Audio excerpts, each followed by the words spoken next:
India के operation सिंदूर ने दुनिया के सामने देश की मिलिट्री पावर, टेक्निकल ब्रिलियंस और टैक्टिकल प्राउएस दिखा दी।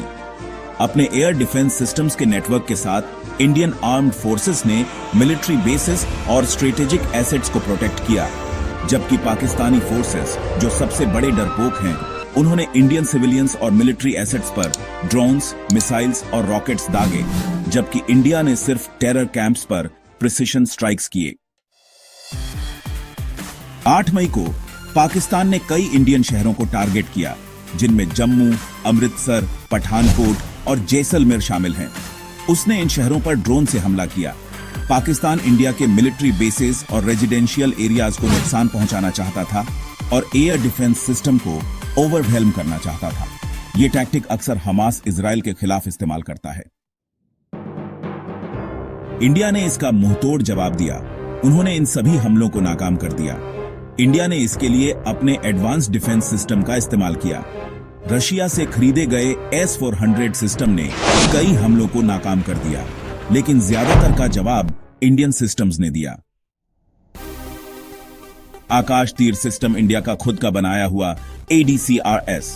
इंडियन आर्म्ड फोर्सेस ने पाकिस्तानी हमले का करारा जवाब दिया और इंडियन सिविलियंस को निशाना बनाने की पाकिस्तानी योजनाओं को विफल करने के लिए S-400 सुदर्शन चक्र ADS के साथ इंडिया के अपने आयरन डोम आकाश तीर एयर डिफेंस सिस्टम को इस्तेमाल किया।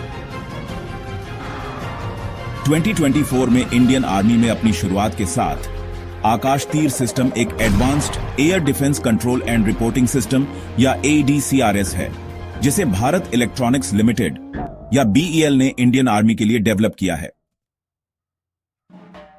काउंटर अनमैन्ड एयरक्राफ्ट सिस्टम या CUS, जिसे Defence Research and Development Organisation DRDO ने डेवलप किया है, उसे D4 एंटी ड्रोन सिस्टम के नाम से जाना जाता है। इस देसी ड्रोन डिटेक्शन और न्यूट्रलाइजेशन सिस्टम का इस्तेमाल इंडियन फोर्सेस ने संघर्ष के दौरान पाकिस्तानी ड्रोन हमलों को विफल करने के लिए किया था। आकाश मिसाइल सिस्टम, जिसे DRDO द्वारा विकसित और भारत डायनेमिक्स लिमिटेड BDL द्वारा निर्मित किया गया है, एक medium range surface to air missile system है।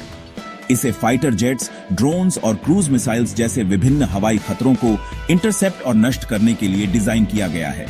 25 से 30 किलोमीटर की रेंज और 20 किलोमीटर से अधिक ऊंचाई पर लक्ष्य को भेदने की क्षमता के साथ यह एक दुर्जेय रक्षा तंत्र के रूप में खड़ा है।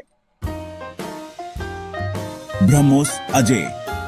10 मई की सुबह सुबह पाकिस्तानी मिलिट्री इंस्टॉलेशंस पर सटीक हमले करते हुए इंडिया ने कथित तौर पर पहली बार लाइव बैटल में अपनी BrahMos supersonic cruise missile launch की।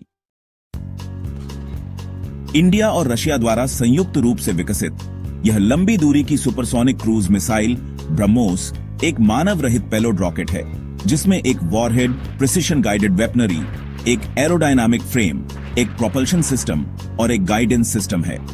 यह अपनी असाधारण सटीकता के लिए प्रसिद्ध है। इंडिया ने इस हमले में MRSAM सिस्टम का भी इस्तेमाल किया है। यह भी एक surface to air missile system है, लेकिन यह आकाश सिस्टम से ज्यादा दूरी तक मार करने में सक्षम है। इसे भी DRDO ने डेवलप किया है। इसे इजराइल के साथ मिलकर बनाया गया है।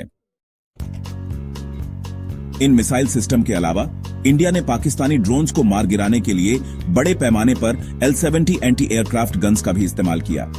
इसे स्वीडन की बोफोर्स कंपनी ने बनाया था और इसका निर्माण इंडिया में L&T द्वारा किया जाता है। इंडिया के पास ऐसी 1000 एंटी एयरक्राफ्ट गन हैं। आकाश, ब्रह्मोस CUS और अन्य स्वदेशी सिस्टम की अपार सफलता इंडियन डिफेंस सेक्टर को एक बड़ा बढ़ावा देती है और डिफेंस एरिना में आत्मनिर्भरता बढ़ाने के लिए देसी निर्माताओं की क्षमताओं में विश्वास बढ़ाती है। ऑपरेशन सिंदूर में देखा गया कि स्वदेशी रक्षा प्रणालियां चीनी और तुर्की तकनीक से बेहतर हैं। ये सिस्टम विदेशी सप्लायर्स पर इंडिया की निर्भरता को कम करने में महत्वपूर्ण भूमिका निभाएंगे। यह आत्मनिर्भरता न केवल लागत बचाएगी, बल्कि स्ट्रेटेजिक ऑटोनॉमी को भी बढ़ाएगी, जो इंडिया की विदेश नीति के मूल में है।